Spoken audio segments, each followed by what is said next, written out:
Very well on this fine, whatever day of the week it is today. Today is Wednesday? Anyway, it doesn't really matter. Wednesday. Yes, it's Wednesday, or Tuesday, rather. Tuesday. Hope you're all doing well. I want to make a video and actually remake a video in a lot of ways because I actually made this video earlier today and then deleted it immediately after making it, which is very rare for me. Usually when I make content, I leave it and that's like I feel good about it.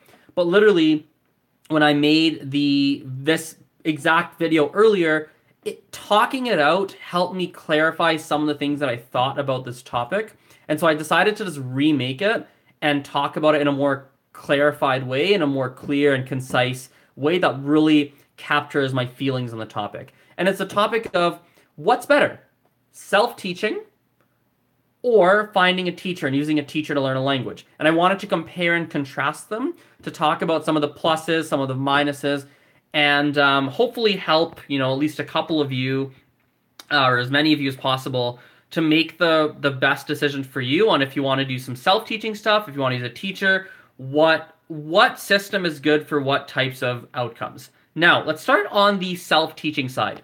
What I love about self-teaching is that self-teaching often can be a lot cheaper, right? Because self-teaching often you'll use resources online. You'll use YouTube videos. You will use things like maybe some online textbooks, free textbooks, Instagram accounts, free applications, maybe some books from a library. There's a lot of free resources that you can use, and you can actually get decently far in a language by self-teaching using free resources. Now, obviously, it's a little bit different if you're learning a language that perhaps is a little bit more obscure or maybe less quote unquote popular, that there's less people trying to learn or less people trying to acquire. And obviously that in that case, perhaps there are less resources available. But assuming you're learning like more of a major language, like a French or a Spanish or like a German or an Italian, something like that, there's often many, many free resources that you can use online and offline to help you progress and help you learn. So that's definitely a big plus for self-learning. The other thing for self-learning is that it's done at your own pace, so you can do it kind of around your own schedule. And even if it's not free, even if you do self-learning by finding an online program that you purchase, or you purchase a specific textbook, or you purchase an application, even if you purchase something and use money, the nice thing with self-teaching is that it can be done around your schedule. Or rather, it's always done around your schedule, which is very, very nice. I think for self-teaching as well, for people who are more introverted, can be quite appealing for an introverted person or for introverted people because maybe a classroom setting is nerve-wracking for you.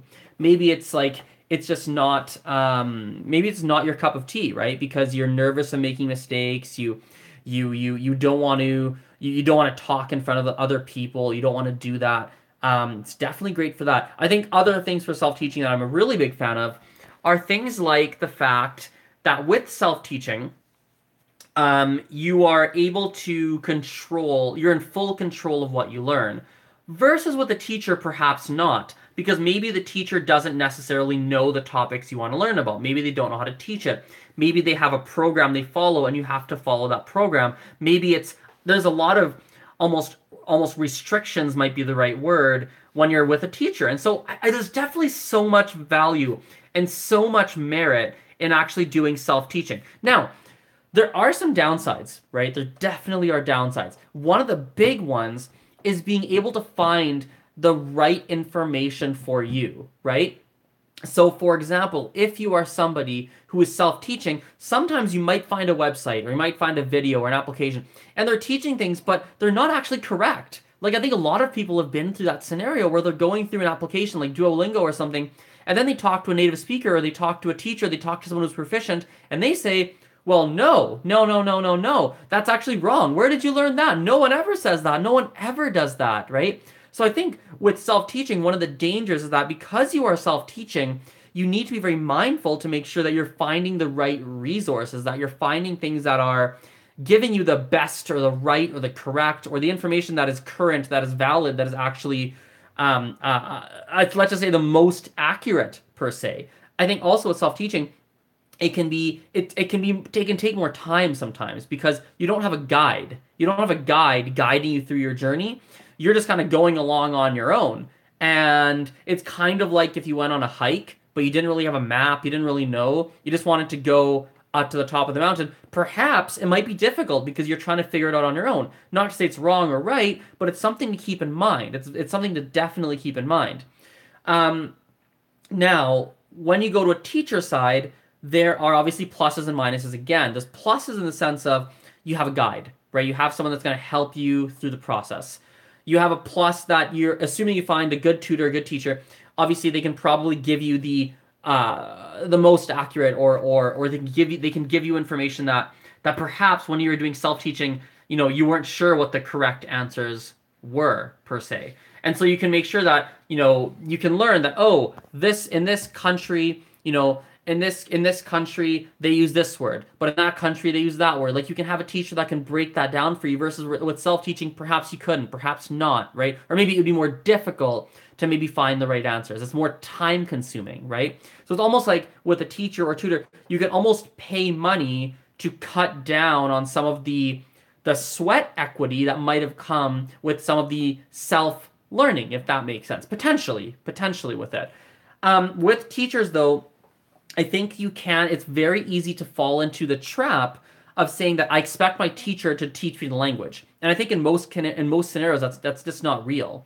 You cannot, in most scenarios, expect to only take a class, and then walk out of all these lessons and suddenly, or not suddenly, but even if you take lessons for years, have a very strong level in whatever language you were learning. That's not usually the case.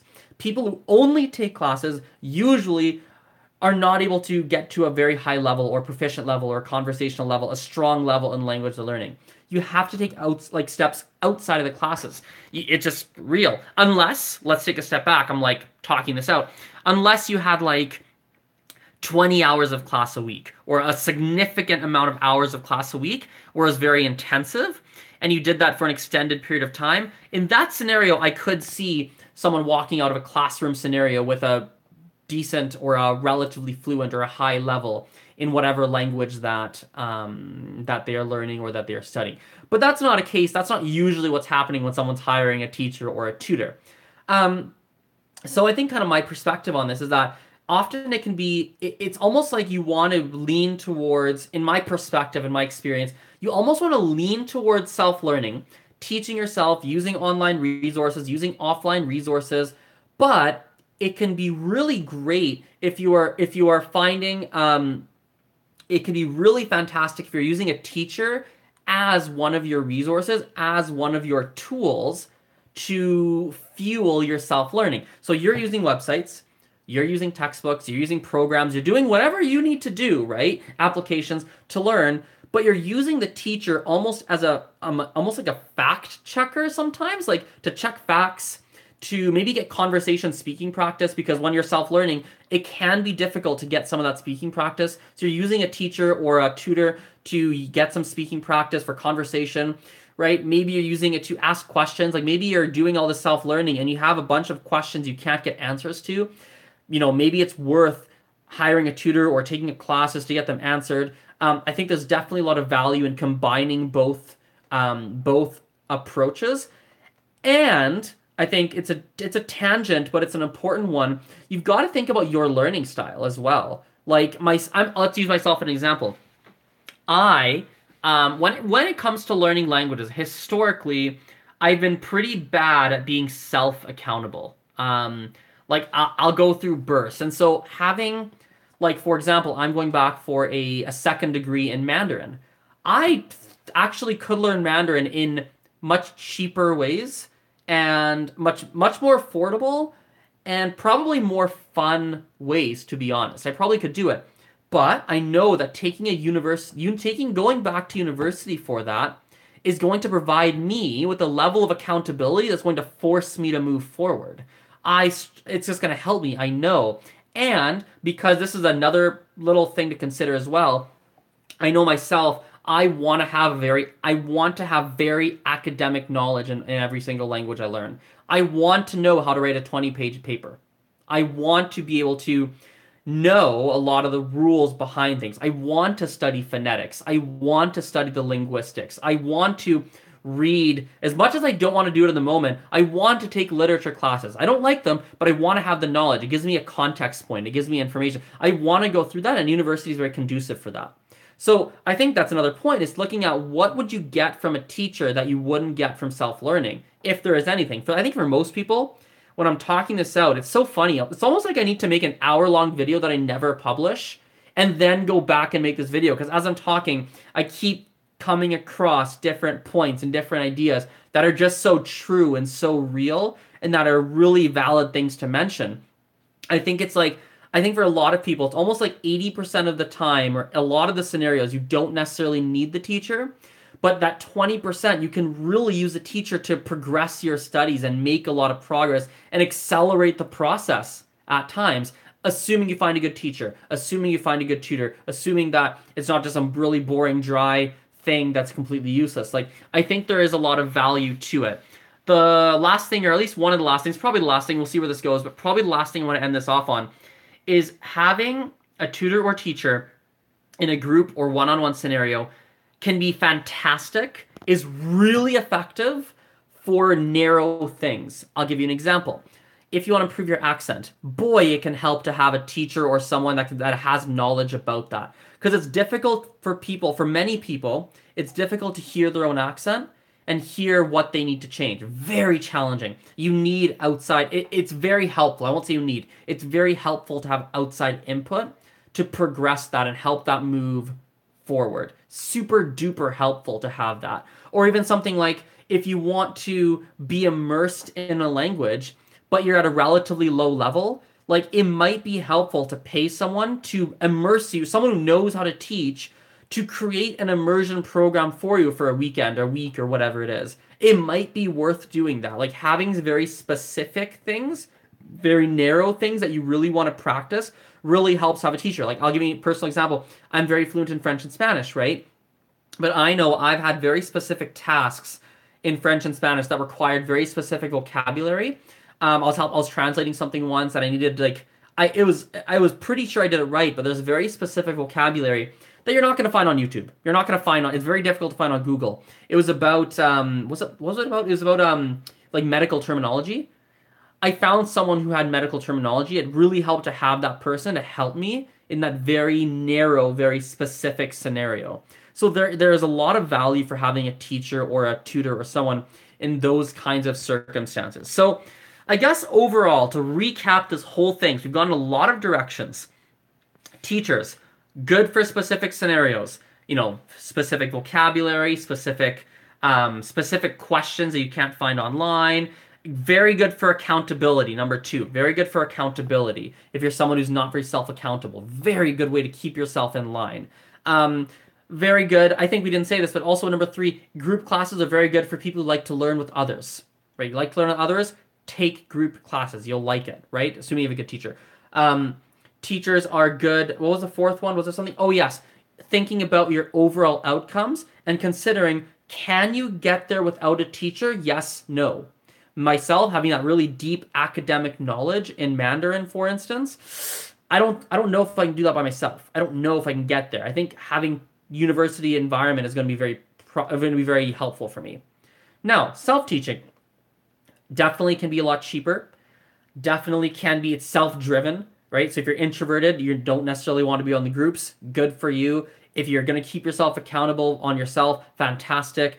Based around your own schedule, really good. You control what you're learning, fantastic. It's a lot more free. It can be a lot more fun at times because you're in full control of how you want to do things versus in a classroom setting, maybe the teacher's more in control. Self-learning. So, that's a couple. It's so funny. I re-recorded this video because I wanted to be more concise, and yet I came out and I wasn't as concise. But I think there's a lot of good stuff here. And this is going to be a very interesting theme or very interesting thing for me to build on over time. And I think I'm going to get more and more concise with this over time. I'm going to leave this version up because it'll be interesting for me to look back and see how I build on this concept. So let's say this is starting a conversation, and over the coming months and weeks and years, it's going to be very fascinating how I build upon this and how I clarify this. So, wow. Thanks for watching that 15 minutes. Interesting where that turned out. Have a fantastic rest of your day. We'll talk later. Bye for now.